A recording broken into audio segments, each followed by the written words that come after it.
Hi, it's the 27th of October, plenty of news. Let's get right into it. Oxford in England gets a 15-minute neighbourhood, and there will be 6 of them, and these will go ahead whether their residents like it or not. Apparently, if you're in one of the neighbourhoods, you can apply for a permit to drive through other neighbourhoods 100 times a year. So that's about twice a week. So here's the agenda that is 2030 being adopted by local English councils. And if you think that's bad, Canterbury down in Kent is also planning to stop cars travelling between neighbourhoods and will press ahead as all are pushing towards that agenda, like I've said.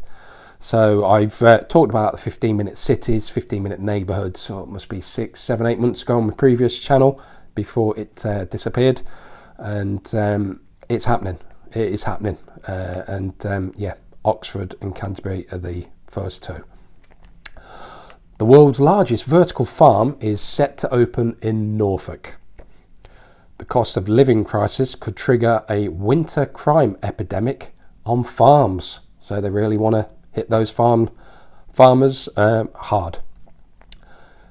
Meat consumption apparently should be slashed to 2 burgers a week. Please read all these articles. I'll attach the ones I can, and any of the ones that aren't attached, please do a pre-search or a brave search. Don't do any others because you won't find them. Beyond Meat now brings out Beyond Steak. Now, their shares have gone down 80%, and I wonder why. Food producer profit warnings hit a 21-year high as costs spiral. The cost of the cheapest items in UK supermarkets has risen by as much as 2/3. Now, I'll say the 2 usual words I will say: by design. Now, the financial side. Hedge funds have got their first UK Prime Minister in Rishi Sunak, as Biden called him. How the US dollar strength could mean death by 1,000 cuts for stocks.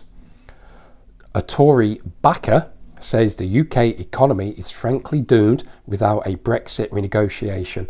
And I've always said we've never properly Brexited, and we're going to get elastic banded back in.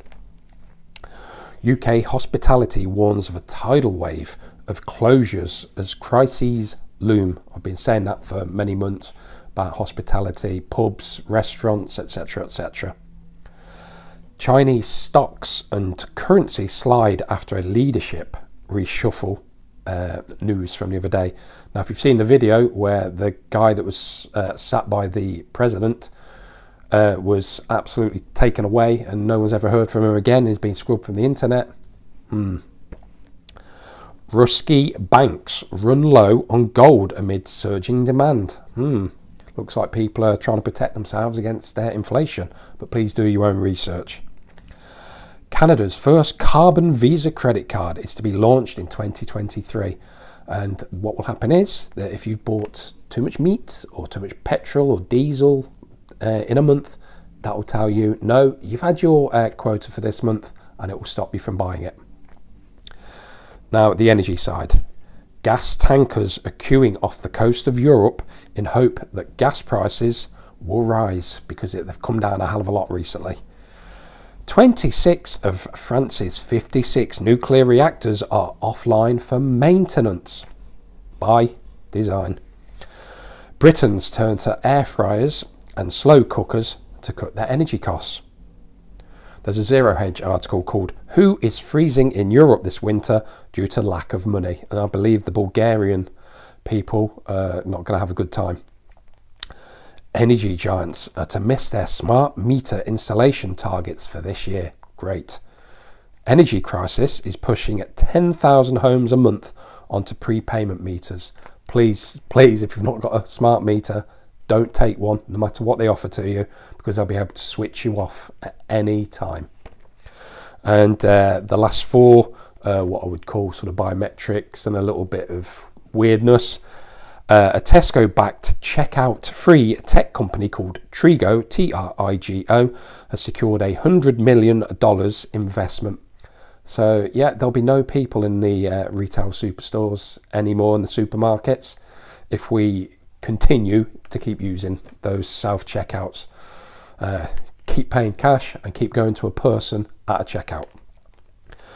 The great people shortage is coming, and it will cause global economic chaos. And that is why Tesla robots and AI are all coming in to, into the fray. It's probably the best phrase I'll use.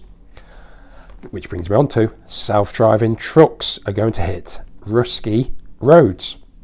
And finally, Austria is launching digital driving licenses. So I'd always prefer to have something tangible in my hand, and I will not be getting digital driving licenses, birth certificates or anything. So yeah, plenty in there. And the 15-minute neighbourhoods, I was quite shocked when I saw these yesterday, and when I saw 2, I was like, oh my god, they are pushing them now.